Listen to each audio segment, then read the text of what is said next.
Two suspects arrested for a triple murder in Gugulethu have been set free due to alleged gross negligence from the South African Police Service. This follows a shooting incident that left 3 men dead and another seriously wounded on New Year's Day. Western Cape Community Safety MEC Reagen Allen joins us for more. MEC, as we were applauding the police for these swift arrests, these suspects have now been let go. Masa, and that is the reason why we are at pains. It is deeply frustrating, considering that what should have been a day of celebration, a day that brings so much joy to so many people, we actually saw a triple murder in Gugulethu. I have already written to the Provincial Commissioner in this regard. I have requested for a full investigation because we cannot allow for any inefficiencies to allow for suspects to be let go. We would want to see that justice is served, and as such, we firmly believe that the court watching brief that our department has initiated since 2014 does play a role to ensure that we can actually monitor court cases. But also, we would want to extend our concern directly to the communities as well, to ultimately ensure that we can get further information and not let the ball drop. I'm currently in Masa in Mitchell's Plain. And here in Mitchell's Plain, 2 days ago, we again saw that one particular vehicle was tracked down, and in that vehicle, there was 5 firearms that was confiscated. So on the one hand, we are seeing amazing work between law enforcement agencies and the South African Police Service. On the other hand, when matters of inefficiencies or gross negligence creeps up, it does pain us. Hence, we would always want to see that our oversight that we have here in the province must lead to better service delivery. But we have taken this matter up with the Provincial Commissioner. Now, MEC, you say you're urging residents also and you're cautioning them to not let the ball drop. But in this case in particular, it's the SAPS who let the ball drop. No, most definitely. We have seen that when dockets are incomplete, or when an accused is not brought to court, those matters get struck off the court roll. We have, like you have indicated in the beginning, that we celebrated the swift response because this was a crime intelligence-led operation that led to these suspects being apprehended. As such, the necessary urgency should have been given to this particular case. The docket should have been completed, but also the screening and the profiling of those suspects. We have always advocated from our side to ensure that our detective services are properly ramped up, but also that they have the necessary skills to ensure that they can actually bring a docket to a prosecutor that will actually have credibility so that the court can ultimately view that particular matter with the seriousness that it does deserve. We have always maintained that the collaboration is so important, and as such, I thank community members for sharing information by making sure that we can then take that information, operationalize it, but largely, yes, this is a matter that the South African Police Service failed, in my view, on the information that I currently have at hand. And I am demanding from the South African Police Service that remedial action must be taken against any particular officer that has been found wanting of not doing his or her job. MEC, you mentioned that you ensure that, there are proper detectives, that the dockets don't go missing, that there isn't gross negligence. But with such a case where these murders took place in basically broad daylight, and you then find those suspects, to have them let go, they're a menace and a danger to society right now, wherever they are. And yet the problem is still with the state. It's still with the South African Police Service, and it's still with you as the state. And on the flip side, there's a secondary point to it as well, in that those particular accused persons, there is now currently no guarantee that they will be apprehended again once the investigation is concluded. Hence, we are at pains. And when we are discussing from our oversight role, I've been very adamant. It must lead to better service delivery. We must ensure that our detectives get the proper training, but also the resources that needs to be allocated. Masa, in our policing needs and priorities, we have always maintained that our detectives that we have in our province cannot sit with a caseload of one particular detective dealing with over 200 dockets per detective.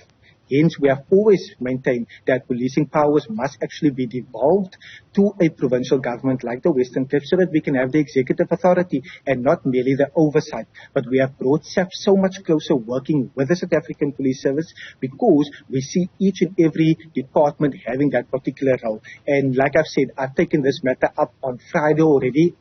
Directly after the verdict came out, the Provincial Commissioner already wrote back to me informing me that the investigation is ongoing because the remedial action is so vital that when any particular person drops the ball, the remedial action must be there so that officers can ultimately be held accountable, and as a strong message to other would-be potential officers that might be negligent, that they will ultimately also be held accountable.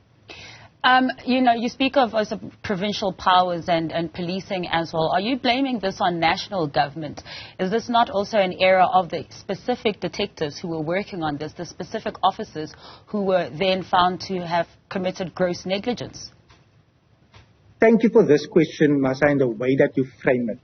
I feel so much for our SAPS officers. Currently, in my estimation, we are 20 years behind in terms of the actual amount of officers that we require.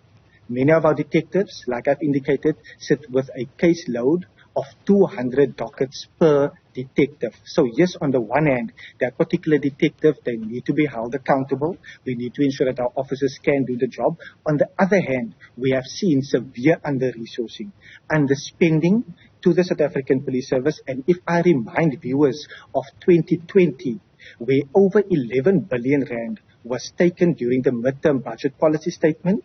It was taken from the South African Police Service, from justice, from education, from social development to bail out SAA. So we have seen a number of years where there's been underfunding, and that means that there's under-resourcing. So yes, it's two parts. On the one hand, that particular officer should do his or her job, and many of our officers are doing the job of 5 to 6 persons considering the under-resourcing. Hence, we advocate for policing powers also to be at a provincial level so that we can look at skilled allocations, so that we can make sure that there is proper implementation of how we actually conduct operations, but also making sure that we can get the resources where it is needed the most. So it's definitely twofold, and I feel for those officers that are often demoralized, Masa. They often are so overworked, overstretched in an environment where we have seen crime increase rapidly year on year. Here in our province, when I did an assessment of the 4 years,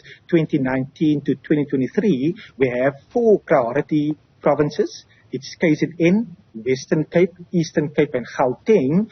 We have seen only in the Western Cape, we actually saw a reduction in murders. We saw a double-digit increase in the murder rate in Gauteng and in KZN, and even in the Eastern Cape, we saw a 7% increase over that particular period. So we have a long way to go in the Western Cape, but we have showed consistently that we are working with the South African Police Service, but largely national government has failed so many departments, correctional services, that is releasing parolees without those parolees being rehabilitated. They cause havoc in our communities whenever they are then released, but also when our detectives are overburdened. So it's definitely two-pronged. No, MEC, one of the things that you said, which is quite, scary for residents and for all South Africans, is that these suspects that have now been released, there's no guarantee that they will be apprehended again. Now, what message does that send to residents of the Western Cape, especially in Gugulethu where this happened? And, we've got people who are sitting in a car drives by, and hit style, they are shot at, and they're then released. I've asked the South African Police Service 2 particular questions, and the one question relates to whether this particular matter can be re-enrolled. That is part of the investigation, but also so that the docket can actually be completed. But I've also asked a secondary question to ensure that those accused persons are actually still being monitored and still being tracked. We wouldn't want any particular person that a case is struck off the court roll and that particular person vanishes. And when the docket is then compiled and the evidence shows that that accused person can then be brought to a court of law, that person is nowhere to be found. We wouldn't want that, and that's exactly what I have engaged the South African Police Service about. And I would definitely come back to this particular show and keep viewers updated, because we have seen pockets of excellence where we are able to make sure that cases are brought to court, that those particular accused persons are then apprehended. And if we talk about Gugulethu, Masa, we've seen how the person that is accused of killing the CPF deputy chairperson for Gugulethu in the month of December, he was apprehended. His case appeared twice already. He's still behind bars, and we are seeing swift action in that particular case. But we are wanting to see it across the board.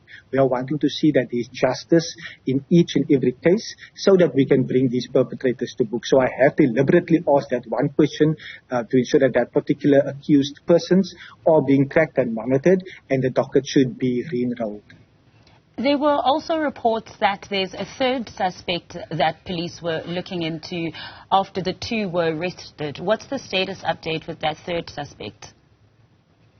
Considering the high-profile nature of this particular case, the investigation is still ongoing. Even though the courts on Friday did not enroll the matter, the investigation is still ongoing, and any persons of interest is being monitored and tracked. I'm trusting that by tomorrow I will receive a full and detailed report on this particular matter so that we can make sure that this case does not just fall by the wayside. And if I track back to my initial comment, it was a day that should have been Masa celebrated. And here Gugulethu is in fear, in turmoil, considering that we are seeing gangsters and criminals becoming so emboldened by wanting in broad daylight shoot a car full of bullets that lead to the death of 3 persons and 1 person also seriously injured. We cannot allow that. Hence, the full might of the law must come down on these unscrupulous and merciless killers that often roam in our country. Absolutely. And before I let you go, MEC,